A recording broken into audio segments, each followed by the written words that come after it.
क्या वो एक वजह है कि हमारा मुल्क पीछे रह गया और दुनिया आगे निकल गई?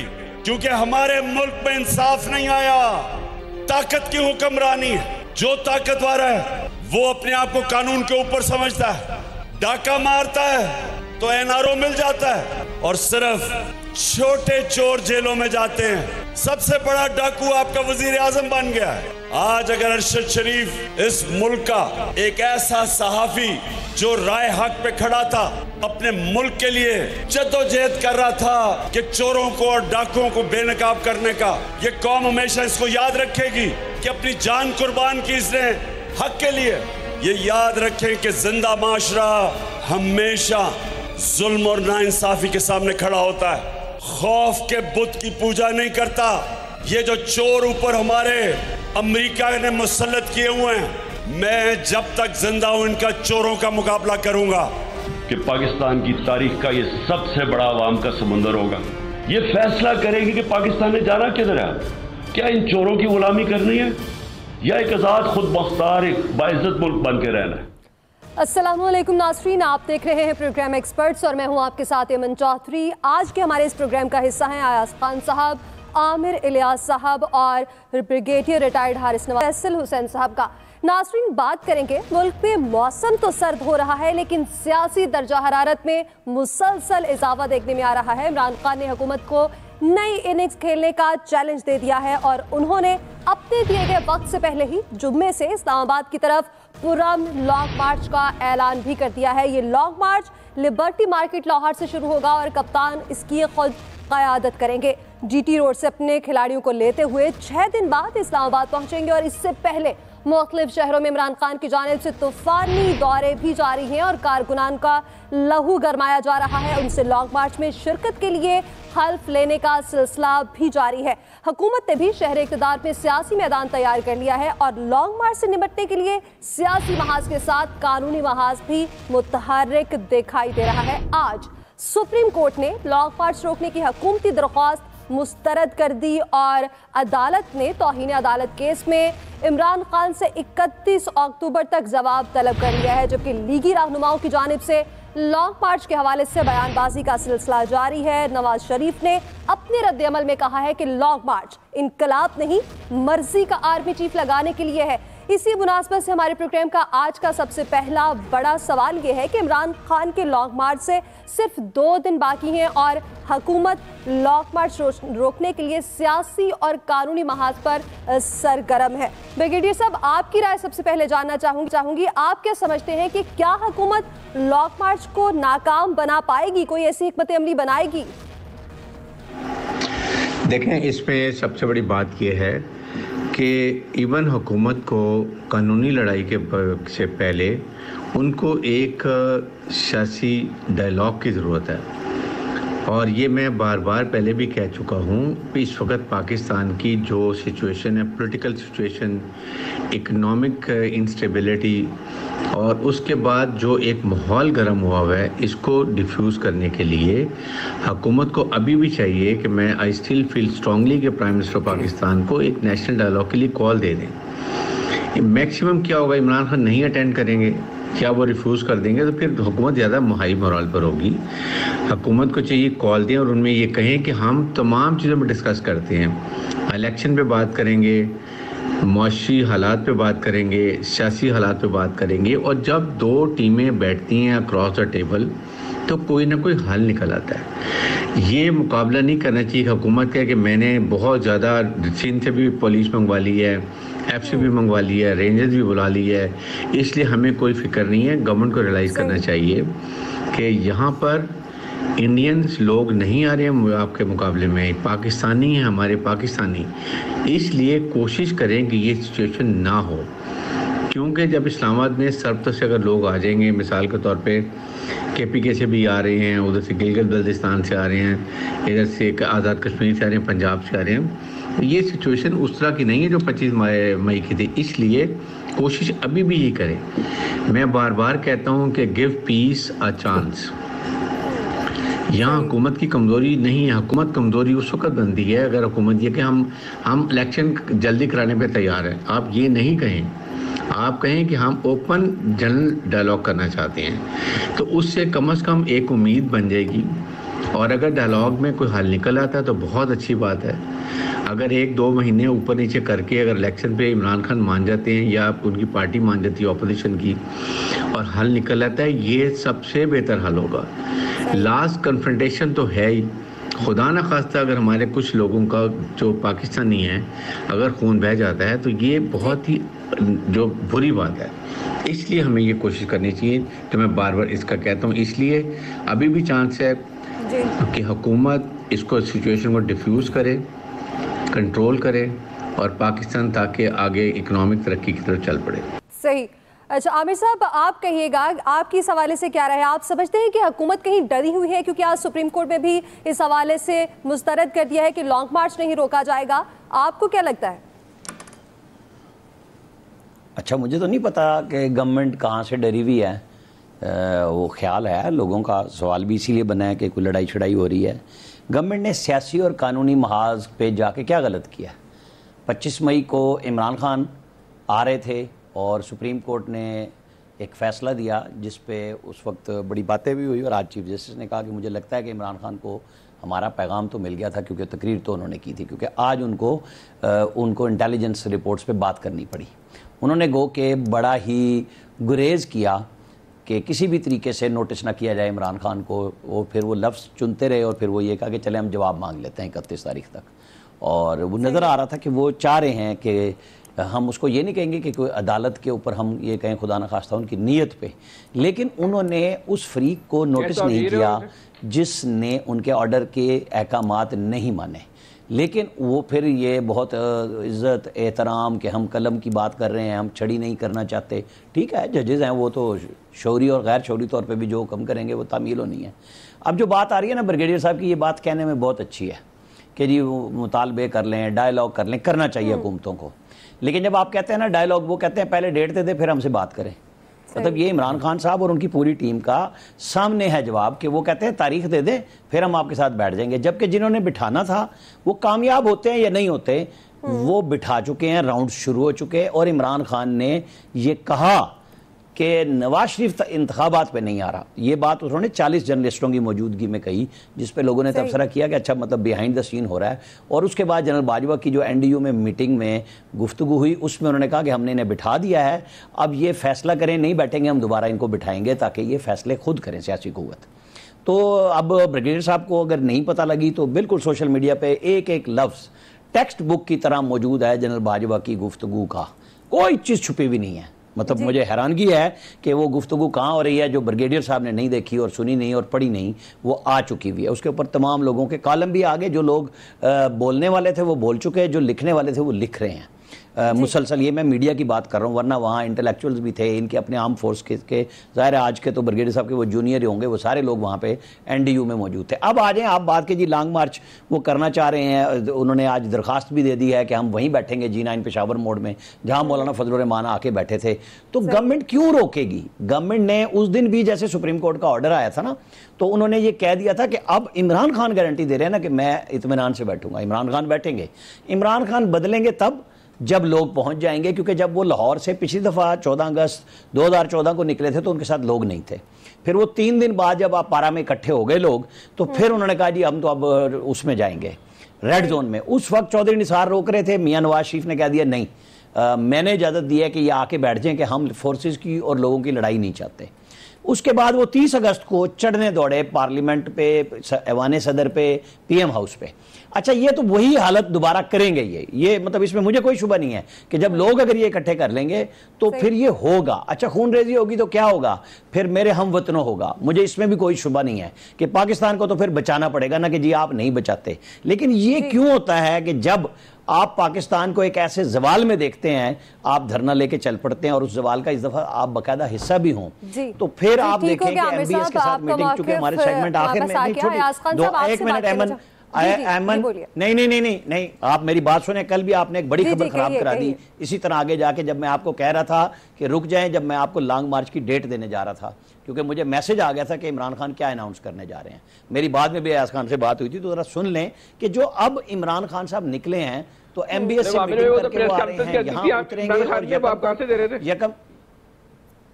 यकम को वो जा रहे हैं चाइना, 2 दिन का वहां विजिट है, और एमबीएस 3 दिन के लिए फिर पाकिस्तान आ रहे हैं रिफाइनरी के लिए। भाई वो प्रेस कॉन्फ्रेंस 8:05 टाइम था, हमारा प्रोग्राम 8 बजे से पहले खत्म हो गया था, और आखिरी सेगमेंट में मैंने जिक्र किया था कि वो अब इस वक्त पीटीआई के लोगों से मिल रहे हैं, और उसके बाद वो चौधरी परवेज इलाही से मिलेंगे। लॉन्ग मार्च की फाइनल स्टेजेस की तैयारी है।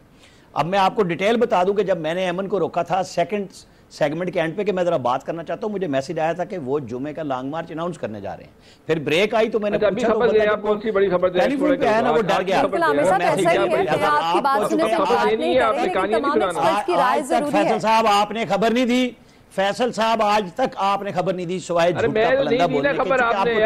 कोई भी बंदा, इसीलिए हम कह रहे हैं, हमने अल्लाह का शुक्र है हमेशा खबर की है, खबर के अलावा कुछ नहीं किया। ये जो आप चूरन बेचते हैं ना कराची से बैठ के, आपको खबर से चिढ़ है, आपको खबर से चिढ़ है, आपको पाकिस्तान से चिढ़ है, आपके पास सिवाय लेबर काउंसिल के कोई खबर नहीं है। जी आमिर साहब ठीक हो गया। आयाज खान साहब आप क्या कहेंगे नवाज शरीफ के जो रद्द-ए-अमल है इस पर लॉन्ग मार्च पर? वो ये कहते हैं कि ये मार्च इनकलाब नहीं है, ये आर्मी चीफ की तैनाती, अपनी मर्जी की तैनाती के लिए। आप क्या समझते हैं, ऐसा ही है? देखिए ये ज़ाहिर अपना अपना मौक़िफ़ है। इमरान खान साहब कह रहे हैं मैंने जुमे को चलना और इतवार तक चीज़ें फाइनल हो जाएंगी, मुझे रिजल्ट्स मिल जाएंगे। नवाज शरीफ साहब कह रहे हैं ये इनकलाब नहीं। ज़ाहिर इनकलाब तो नहीं है ना ये इनकलाब, इसको कैसे आप कह सकती हैं? आर्मी चीफ के तकर्रुर के हवाले से वो तो ये 13 जमाती इत्तेहाद भी मान चुका है सही कि उसके लिए ही इन्होंने इक़्तिदार इनको लेना पड़ा था, क्योंकि वो बात कुछ और हो रही थी कि जी किसी को ला के बैठा दिया जाएगा और उसके बाद आप जेलों में होंगे। एक लॉन्ग मार्च आपको याद होगा जो महंगाई मुकाव मार्च था बिलावल साहब का, बिल्कुल, तो जब वो रबात पहुंचे थे तो चीज़ें फाइनल हो गई थी, वो अगर आपको याद हो। उसके बाद जरदारी साहब आए थे, उन्होंने थोड़ी सी तकरीर की थी वहाँ रवात वो जहाँ लोग जमा हुए थे, और उसके बाद फिर वो कहीं ट्रैफिक में फंस गए थे पिंडी की 3 घंटे, और 3 घंटे में वो सारी चीज़ें तय हो गई थी उस ट्रैफिक में फंसने की वजह से। वो बाज़ दफ़ा आपको पता है ना ब्लेसिंग इन डिस्गाइज हो जाती है, तो वो ये भी तय हो गया था कि जी वो कब नो कॉन्फिडेंस मोशन लानी है और सारा उसमें मामला फाइनल। तो आप समझते हैं इस दफा भी कुछ ऐसा ही होने जा रहा है? नहीं, मैं ये नहीं कह रहा कि हो जाएगा, लेकिन जाहिर है अगर इमरान खान साहब ने तो वो तो पहले कह रहे थे मैं जुमे को अनाउंस करूंगा कि मैंने किस दिन लॉन्ग मार्च करना है, हाँ जी, और अब वो कह रहे हैं मैं जुमे से लॉन्ग मार्च शुरू कर रहा हूँ। तो इसका मतलब है, और ये हमारे यहाँ तो होता है कि कहीं ना कहीं से हम इशारे की हमारी पॉलिटिकल पार्टीज मुंतजर होती हैं, वो इशारा कहीं से मिलता है और उसके बाद वो एक्शन आपको नजर आना शुरू हो जाता है। तो ये भी पॉसिबिलिटी है। फिर ये है कि इमरान खान साहब इस हवाले से बहुत लकी हैं कि इस वक्त जितना फ्री हैंड उनके इसको लॉन्ग मार्च को मिल रहा है या मिलेगा, वो तारीख में कभी किसी को शायद इतना नहीं मिला। सही। पंजाब में गवर्नमेंट उनकी है, AJK में उनकी है, उसके बाद आप देख लें गिलगित बल्तिस्तान में KP में गवर्नमेंट उनकी है, सिंध की गवर्नमेंट चूंकि सिंध वैसी दूर है इसलिए वो बड़ा आसानी से। अब ये इमरान खान और PTI पे ये बात आएगी कि कितने लोगों को वो साथ लेके चल सकते हैं, कितने लोग जमा हो जाएंगे। जाहिर जितना बड़ा मजमा होगा उतना बड़ा खतरा होगा, और जो आमिर कह रहे हैं फिर अल्टीमेटली अल्लाह ना करे, वो मैंने इसीलिए कल ट्वीट किया था कि जुमे को लॉन्ग मार्च का ऐलान हुआ है, अल्लाह खैर करे, तो बस दुआ करें कि अल्लाह खैर करे, बाकी सब ठीक है। बिल्कुल ऐसे। फैसल साहब आप क्या कहेंगे? राना सनाउल्लाह की जानिब से ये कहा गया था कि किसी जत्थे को हुकूमत गिराने की इजाजत नहीं दी जाएगी, आप क्या समझते हैं, कोई पुरअमन हिकमत अमली होगी या फिर आहिनी हाथों से निमटती हुई हुकूमत नजर आती है? तो एक तो पहले ये ब्रिगेडियर साहब कह रहे हैं ना मुज़ाकरात तो खुद इमरान खान साहब खुद कह रहे हैं कि हमारे जो है वो बैकडोर मुज़ाकरात जो है वो चल रहे हैं। मुज़ाकरात तो अमूमी तौर पे जो है वो इब्तिदाई मराइल में बैकडोर ही चलते हैं, जब चीज़ें फाइनल हो जाती हैं तो वो तो सिर्फ फोटो सेशन के लिए सामने होते हैं। तो इमरान खान साहब तो ये बात मान रहे हैं, अगर मुज़ाकरात चल रहे हैं तो इमरान खान साहब को बताना चाहिए कि मुज़ाकरात जो चल रहे थे वो किन किन नुकात पे चल रहे थे, उस मुज़ाकरात के जो है कौन कौन फरीक़ैन थे, और अगर वो मुज़ाकरात ख़त्म हो गए तो मुज़ाकरात जो ख़त्म हुए हैं वो किन नुकात पे आके ख़त्म हुए कि इमरान खान साहब के रवैये में कहाँ तक लचक आई, उनका आखिरी मौक़िफ़ क्या था और हुकूमत का क्या आखिरी मौक़िफ़ था। अब इमरान खान ने जो हिकमत अमली बनाई है, जो मार्च के हवाले से इब्तिदाई इत्तलात आई हैं कि 6 दिन तक तो उनका जो मार्च है वो उनकी हुकूमत की हदूद में घूमता रहेगा, नहीं कि वो जब लाहौर से शुरू होगा 29 तारीख को और तकरीबन 4 तारीख को वो जो इस्लामाबाद में दाखिल होने की उसकी डेट रखी गई है, तो 6 दिन तो वो अपनी हदूद में घूमेगा, वहाँ तो उनको वो टेंशन नहीं है। आज भी इमरान खान साहब का ये जो लॉन्ग मार्च है, आप इस बात को यकीन कर लें, ये हुकूमत के खिलाफ नहीं है, ये जो शहबाज शरीफ की गवर्नमेंट को गिराने के लिए नहीं है, ये सिर्फ इस्टेब्लिशमेंट को डराने के लिए है कि हमसे दोस्ती दोबारा दोस्ती करो। ये लोग हमारे साथ, ये 6 दिन के अंदर ये इस्टेब्लिशमेंट को मैसेज करना चाहते हैं कि ये कौम मेरे साथ है, ये पब्लिक की अक्सरियत मेरे साथ है, मौजूदा हुकूमत जो नाकाम हो गई है लोग इनके साथ नहीं है। इस्टेब्लिशमेंट को डराने के लिए, उनको ब्लैकमेल करने के लिए, और उसका जो बुनियादी नुक्ता नज़र देखिए इलेक्शन भी नहीं है, उसका बुनियादी जो नुक्ता नज़र जो है वो नवंबर की पोस्टिंग ही है कि जो उनको पोस्टिंग पे जो है वो अपना आदमी चाहिए जो जिसके लिए वो आखिर हद तक जाने को तैयार है। अच्छा, यही हुकूमत का भी मसला है, हुकूमत भी उस पोस्ट के ऊपर जो है वो अपना आदमी लगाना चाहती है। ये लॉन्ग मार्च ना हमारे आपके लिए हो रहा है, ना ये लॉन्ग मार्च हुकूमत को गिराने के लिए, ये ताकत की जंग है, ताकतवर मजीद ताकतवर बनने के लिए जंग लड़ रहा है। इसका आम आदमी के मसाइल से, गुर्बत से, महंगाई से कोई ताल्लुक नहीं है। अभी आपने इमरान खान साहब का वो जो अभी जो आपने उनकी जो आवाज़ सुनाई उसमें वो कह रहे थे कि मुल्क जो है बहुत पीछे चला गया। बेशक मुल्क पीछे जा रहा है, लेकिन आप अपने 4 साल का दौर को तो बताएं कि उसमें भी कोई एक कदम ये पाकिस्तान आगे गया था नहीं गया था। तो उसमें कोई डिबेट नहीं है कि मौजूदा हुकूमत के आने के बाद तो तबाही मच गई, सब कुछ हो गया, लेकिन आपके दौर में जो है मुल्क कितने आगे गया था, इसका जवाब इमरान खान साहब के पास अगर कोई दलाइल के साथ इनके पास जवाब नहीं, सिर्फ किस्से और कहानी है। अमली तौर पर उस दौर में भी कोई पाकिस्तान ने तरक्की नहीं की थी। ये लॉन्ग मार्च जिनके लिए वो जाने, इमरान खान साहब जाने, हमने और आपने तो बस एक तमाशाई बन के देखना है। बाकी फिर देखिए आमिर साहब के अंदर की खबर लेके आते हैं। अभी जो भी अभी आमिर भाई ये नहीं बोल। जी बिल्कुल ठीक हो गया, एक्सपर्ट्स की राय आपने जानी। यहाँ एक ब्रेक, और ब्रेक के बाद हम बात करेंगे कि अरशद शरीफ का अलमनाक कत्ल हुकूमत तहकीकात में कितनी संजीदा है और क्या शफाफ तहकीकात हो पाएंगी, इस पर बात करेंगे इस ब्रेक के बाद।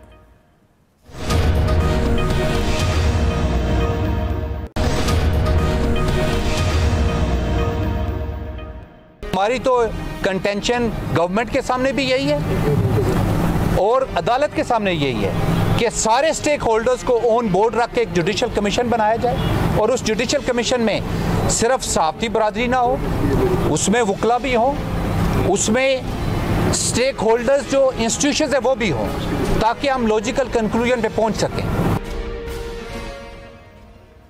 सीनियर सहाफ़ी और एंकर पर्सन अरशद शरीफ का जस्ते खाकी इस्लामाबाद पहुंचा दिया गया है। पिम्स अस्पताल में उनका पोस्टमार्टम भी मुकम्मल हो चुका है और कल इस्लामाबाद में उनकी तदफीन की जाएगी। अरशद शरीफ के अलमनाक कत्ल से मुतालिक कीनिया पुलिस का एक के बाद एक यू टर्न सामने आ रहा है और बार बार मौक़िफ़ तब्दील किया जा रहा है, जिससे कई शकूक को शुबहात जन्म ले रहे हैं। आज हुकूमत ने वाक़ई की तहकीकात के लिए अदालती कमीशन की बजाय 2 रुकनी कमेटी बना दी है जो कीनिया जाकर कत्ल की तहकीकात करेगी, और इसके साथ सियासी जमातों की जानिब से भी बयानबाजी का सिलसिला जारी है। सियासत चमकाई जा रही है। इमरान खान अरशद शरीफ के कत्ल को टारगेट किलिंग कह रहे हैं और इशारों ही इशारों में हुकूमत को जिम्मेदार करार दे रहे हैं, जबकि वज़ीर दाखिला राना सनाउल्लाह ने अरशद शरीफ के कत्ल का जिम्मेदार इमरान खान को कह दिया और कहा कि उनके एतराफ़ के बाद अरशद शरीफ को पाकिस्तान से दुबई और फिर कीनिया जाने पर मजबूर करने के अवामिल का जायजा लिया जाएगा और इस केस में सोने की स्मगलिंग की तहकीकात भी की जाएंगी। इसी हवाले से हमारा आज का सवाल ये है कि अरशद शरीफ के पुरस्कार कत्ल पर बयानबाजी का सिलसिला तो जारी है। आमिर साहब, आप इस हवाले से क्या कहेंगे कि हुकूमत तहकीकात में कितनी संजीदा है और क्या शफाफ तहकीकात हो पाएंगी इस केस की? देखें, हुकूमत बिल्कुल अदालती कमीशन से नहीं हटी। वो कैबिनेट से अप्रूवल के बाद इस्लामाबाद हाई कोर्ट के जज की रिक्वेस्ट की जाएगी और वो कल बात हमने भी की उस पर बड़ी डिटेल से कि वो फिर chief justice Islamabad high court ने डिसीजन करना है वो किसको करें, हमने उस पर बात की थी। अब आ जाए तहकीकात के, ये है चूँकि आपको फौरी तौर पे एविडेंस कलेक्ट करना है जो वहाँ उनकी एजेंसियों ने किया है। तो कल जो नोटिफिकेशन हुआ था वो इस अदालती कमीशन के साथ हुआ था जिसमें ISI के भी थे एक साहब, तो उनकी फिर चेंज हो गई सुबह और उन 2 लोग वही रहे FI और IB के कि ठीक है जी ये जाएंगे, ये एविडेंस जो वहाँ मौजूद है उसको तो कलेक्ट करें, जो भी करना है। तो हुकूमत कोई चीज़ ये नहीं देखना चाह रही कि क्या हो गया। अब आप देखें, जब अरशद शरीफ साहब की मैयत आई है तो ख्याल ये था और अनाउंस भी किया गया कि राना सनाउल्लाह साहब उसको रिसीव करवाएंगे जाके, और फैमिली ने एग्री भी कर लिया। नाम आए, 4 एंकर्स के आए, एक उनके बेटे का और एक बेटी का, के एंकर से मुराद 4 जर्नलिस्ट जो एक इदारे से थे कि ये लोग जाएंगे और नाम हो गए तो हम वो भी दे देंगे, क्योंकि वो ऑन रिकॉर्ड फैमिली की रिक्वेस्ट थी। फिर वहाँ मुराद सईद साहब तशरीफ ले गए 5 बजे से। उन्होंने कहा जी राना सनाउल्लाह ने तो आपके बेटे पे पर्चे कराए थे, आप कैसे उससे रिसीव कराएंगे। ज़ाहिर है कि इमोशनल गेम की उनकी वालदा की तरफ से फिर एक एंकर ने ही मैसेज दिया राना सनाउल्लाह के स्टाफ को। उन्होंने कहा जी बिल्कुल हम कोई लड़ाई नहीं करना चाहते, हमें मसला नहीं है। 2 एम्बुलेंसेज सीडीए के कैपिटल हॉस्पिटल की और पिम्स की दी, तो उन्होंने कहा नहीं, केपी पुलिस का, केपी एम्बुलेंस जो है ना 1122 की, वो रिसीव करेगी। उन्होंने कहा जी बिल्कुल आप उससे रिसीव करा लें। ये जो कहानी आप चल रही है ना, वहाँ यूट्यूबर्स की एक लड़ाई शुरू हो गई है, जहाँ अरशद शरीफ के ओरिजिनल दोस्त वो घरों के बाहर हैं, और जो छाए हुए हैं आके, जो जिसको अब आप कहें ना पीटीआई टेक ओवर, वो चल पड़ा एक काम, उसको वो साइड पे कर दिया गया। इसी वजह से ये गड़बड़ शुरू हुई है कि कोई कुछ कहता। मैंने आपको ये सारी बातें इसलिए कही कि कौन लोग जा रहे थे, किनकी इजाजत थी, उस फैमिली की तरफ से थी, किसी ने कुछ नहीं कहा था। जैसे उस फैमिली की तरफ से, यानी अरशद शरीफ की वालदा की तरफ से आया, राना सनाउल्लाह ने कहा जी बिल्कुल ठीक है, हमें कोई फड्डा नहीं करना है किसी से, किसी किस्म का। आप जिनको भेजना चाहते हैं, जो रिसीव करना चाहते हैं, वो रिसीव कर लें। फिर जो हुआ, अब आप देख लें कि वहां पे उनकी पूरी फैमिली की प्राइवेसी खत्म करके रख दी है, कि वहां सिर्फ एक मोबाइल पे लेके खड़े हो गए यूट्यूबर्स कि जी ये देख लें, वो देख लें, जो कि एक किसी भी घर पे जहां पे जनाजा आना है, जनाजा अभी उठना है, क्योंकि जाहिर है अभी तो वो मॉर्चरी में चले गए हैं, वो कल उनके घर आएंगे और उसके बाद वहां से जनाजा रुखसत होगा। ये एहतराम सबके ऊपर है। इन्वेस्टिगेशन का मुतालबा जरूरी नहीं है कि उनके घर को हॉस्टेज बना के किया जाए, वो सारे लोग कर रहे हैं। और खुद डीजीआईएसपीआर ने फौज की तरफ से बयान भी जारी कर दिया। तो अब हमें थोड़ा सा पेशेंस का मुजाहरा करना चाहिए। जाना चाहूंगी अयाज साहब, आप क्या कहेंगे? सियासी बयानबाजी शुरू हो चुकी है जिसकी तहकीकात होनी चाहिए, उस पर सियासत चमकाई जा रही है। देखिए, ये तो होता है जब भी कोई इस तरह की वो तहकीकाती कमेटी बनती है, उस पर एतराज़ात तो शुरू हो जाते हैं। देखिए ना, सबसे पहले तो ISI के नुमाइंदा निकाला गया, दोबारा वो जारी की गई उसकी डिटेल। उसके बाद सबसे इम्पॉर्टेंट जो इसमें चीज़ है कि वो तो कह रहे हैं ना कि वो गवर्नमेंट के लिए बड़ा आसान हो गया ना, जब इमरान खान साहब ने कह दिया कि मैंने उनसे कहा था यहाँ से चले जाओ। तो राना सनाउल्लाह भी कह रहे हैं, मलिक अहमद खान ने भी 6:30 बजे के अराउंड मीडिया टॉक की थी, उन्होंने भी ये कहा कि ये तो मसला हल हो गया, कि हम ये चूँकि DGISPR ने कहा था कि ये चेक कराएं कि किसके कहने पे गए, तो वो मसला हल हो गया। इमरान खान साहब एतराफ़ कर चुके हैं। मेरा सवाल ये है कि ये जो मुख्तलिफ अजला में अरशद शरीफ के खिलाफ मुकदमे दर्ज हो रहे थे, FIRs हो रही थी, वो कौन करा रहा था? इसकी तहकीकात करा लें तो बहुत सारी चीज़ें क्लियर हो जाएंगी और ज़्यादा डिटेल में आपको नहीं जाना पड़ेगा, क्योंकि कीनियन पुलिस बार बार वो मौक़िफ़ बदल के वो इसको और ज़्यादा मशकूक बना रही है। बिल्कुल अयाज साहब, ऐसा ही। ब्रिगेडियर साहब, आप इस हवाले से क्या कहेंगे? आपको क्या लगता है इस पर? देखें, पूरी कौम का अफसोस है, वी ऑल एग्री कि एक बहुत ही अफसोसनाक जो अरशद शरीफ की नागहानी मौत है, उस पर पूरे पाकिस्तान के लोगों को अफसोस है। लेकिन इस वक्त हुकूमत पर ज़िम्मेदारी आती है कि वो एक आला सतह का एक कमेटी बना लें या जुडिशल कमीशन बनाएं, और ताकि उनकी फैमिली को सेटिस्फेक्शन हो। और हमें बिल्कुल कोई किसी को स्पेकुलेशन नहीं करनी चाहिए। अभी मलिक अहमद ने जो बातें की हैं उनकी बहुत अच्छी बातें थी कि जिसको फैमिली चाहती है, जैसे कहते हैं हम करने के लिए तैयार हैं, as far as the family should be satisfied. और इसके साथ साथ जो टीम जा रही है वहाँ पर नैरोबी जाएगी इंक्वायरी करने के लिए, दुबई जाएगी। मेरे ख्याल में इसमें IB और स्पेशल ब्रांच के अलावा अगर 1 और अच्छे जो जिनको सब एक्सेप्ट करते हैं वो एज जर्नलिस्ट को भी एक को भेजें।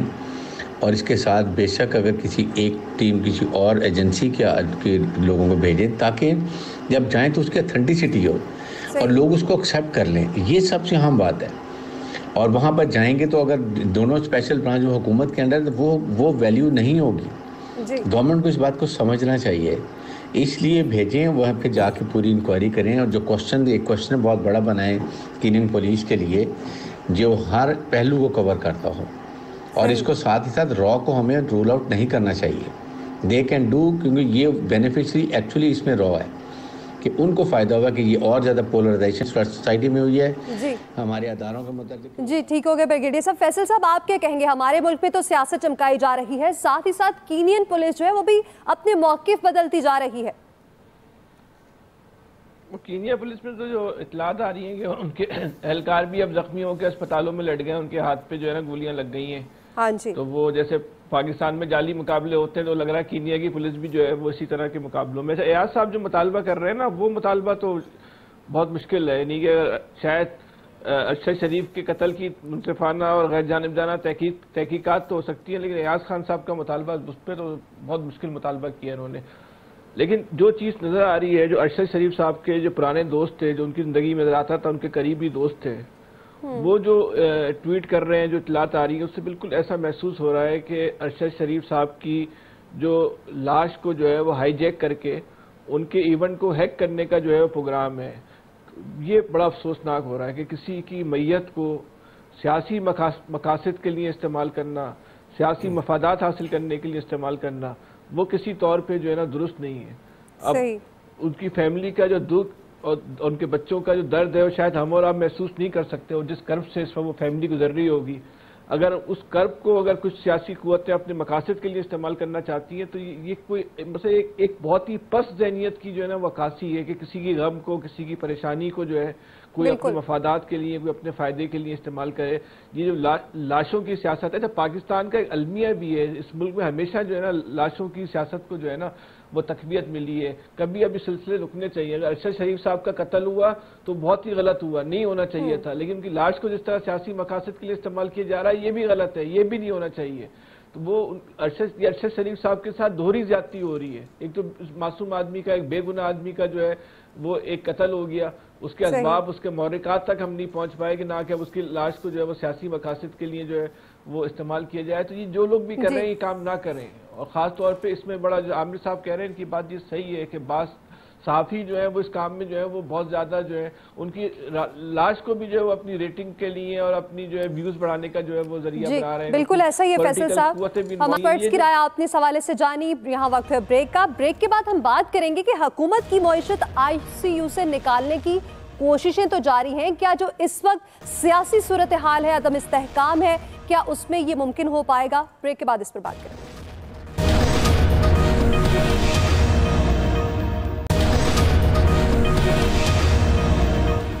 वेलकम बैक नाज़रीन। बात करेंगे वज़ीर-ए-आज़म शहबाज शरीफ मुआशी बेहतरी के लिए मसरूफ़ अमल हैं और वो सऊदी अरब का दौरा मुकम्मल करने के बाद आज वतन वापस पहुंच रहे हैं और वो 1 नवंबर से चीन के दौरे के लिए भी जा रहे हैं। एक तरफ मुआशी बहाली की कोशिशें हो रही हैं तो दूसरी तरफ IMF की जानिब से डू मोर का मुतालबा भी सामने आ गया है और सियासी इंतशार भी बढ़ता दिखाई दे रहा है। हमारे प्रोग्राम का आज सवाल हम ये उठा रहे हैं कि वज़ीर-ए-आज़म की मुआशत की बहाली के लिए कोशिशें तो अपनी जगह हैं, लेकिन मुल्क जो कि इस वक्त सियासी इंतशार के होते हुए मुआशत की सांसें कैसे बहाल हो सकती हैं इस मुल्क पे? आमिर साहब आप क्या कहेंगे? दोस्त ममालिक क्या इस बहरान से पाकिस्तान को निकाल पाएंगे? क्या कोई मदद कर पाएंगे? आज हमारे यहाँ अल्लामा ताहिर अशरफी मौजूद नहीं, वरना तो वो कहानियाँ बहुत इसमें हमें सुनाते, हम उनसे सुनते। लेकिन मैं आपको बता दूं कि उन्होंने एक बड़ी पक्के की बात कही कि जनाब हम आपके साथ हर तरह तैयार हैं, मैं आ रहा हूँ पाकिस्तान, अमली तौर पे हम मुआहदे करने के लिए तैयार हैं, आप अपने मुल्क को खुद संभालें सबसे पहले। मतलब हमारे मुल्क का अलमिया यही है। और उन्होंने क्लियर कट कहा कि हम जो ऑयल है और जो आपकी गैस का इशू है, चाहे ओमान से बात करें, मैं आपके लिए हर सतह पे बात करूँगा। रिफाइनरी पे वो आ रहे हैं बातचीत करने के लिए कि किसी तरीके से वो 2 हाइडल प्रोजेक्ट्स में बात कर रहे हैं वो कि पाकिस्तान में, मतलब वो इमरान खान के साथ भी संजीदा थे रिफाइनरी के लिए, लेकिन MOU से बात आगे नहीं बढ़ी कि कोई काम ग्राउंड पे हुआ ही नहीं। बातें करा ली, गाड़ियां चलवा ली, ये लगे हुए हैं। अब हम कर्जे भी मांग रहे हैं, चाइना भी जा रहे हैं। अल्लाह करे कि पाकिस्तान की कोई सिमत इस लॉन्ग मार्च के साथ साथ अपनी राह पे चल पड़े, वरना मैं फिर दोहरा रहा हूँ कि मेरे अजीज़ हमवतनों दूर नहीं है, मुझे बहुत खौफनाक घंटियां बजती हुई नजर आ रही हैं। किसी को समझ नहीं आ रही तो समझ लें किसी के पास कुछ नहीं रहेगा, जी ठीक हो गया आमिर साहब, तो चलाना है। फिर कोई गिले ना करें, आप क्या कहेंगे कि क्या जो इस वक्त सियासी तौर पर मुल्क के हालात हैं और फिर IMF की जानिब से डू मोर का मुतालबा भी, क्या मईशत बेहतर हो पाएगी? देखिए दुनिया में फ्री लंच नहीं होता, जाहिर है आपको पे करना पड़ता है। फिर ज़ाहिर है अभी आपने रिसेंटली अमेरिका के मुकाबले में सऊदी अरब की हिमायत की है, तो IMF तो ज़ाहिर है डू मोर का मुतालबा करेगा। वैसे भी वो IMF ने तो करना होता है ना, जिसने आपको कर्जा देना है उसने वापस भी तो लेने होते हैं ना पैसे, इसलिए वो कहता है कि जी इस तरीके से ये खर्च करोगे और इतने पैसे वापस लाओगे तो उस सूरत में आपको कर्ज देंगे। वो तो सिलसिला चलता होता है। छोटी सी बात करनी है, वो ये कि मुझे बहुत अच्छा लगा शहबाज शरीफ ने जो पाकिस्तानियों की रिहाई का किरदार अदा किया मस्जिद नबवी पे, जिन्होंने हुल्लड़बाजी की थी। अच्छा किया कि माफ़ी करा दी, थे तो वो पाकिस्तानी। जी ठीक हो गया। हाँ, ये भी बिल्कुल बड़ा अच्छा जेस्चर है। प्राइम मिनिस्टर साहब की तारीफ करनी चाहिए इस हवाले से, और उम्मीद रखनी चाहिए कि ज़ाहिर सऊदी अरब और उसके बाद चाइना भी हमारी मदद, लेकिन ज़ाहिर है हमें पहले अपने पाँव पर खड़ा होना है। ये भीख हम कब तक मांगेंगे? अल्टीमेटली फिर वो बर्बादी होती है भीख मांगते मांगते, आप बिल्कुल ही फारिग हो जाते हैं। जी ठीक हो गया। फैसल हुसैन साहब, क्या हम वाकई पाँव पर खड़े हो पाएंगे जैसे कि अयाज खान साहब कह रहे हैं? ये तो सिर्फ दुआ और ख्वाहिश ही कर सकते हैं। हालात और वाक़यात से तो हमें कहीं ऐसा महसूस नहीं होता। अब ये जो बात हो रही है कि वो आके ऑयल रिफाइनरी वाले, तो सारे मायदे वही है ना जो सऊदी गवर्नमेंट जो है वो इमरान खान के दौरे हुकूमत में करके जा चुकी है। अच्छा ठीक है, इमरान खान साहब ने कुछ नहीं किया तो भाई सऊदी अरब भी तो बताए ना उसने क्या किया। दोबारा हम ये मायदे कर उम्मीद ही कर सकते हैं।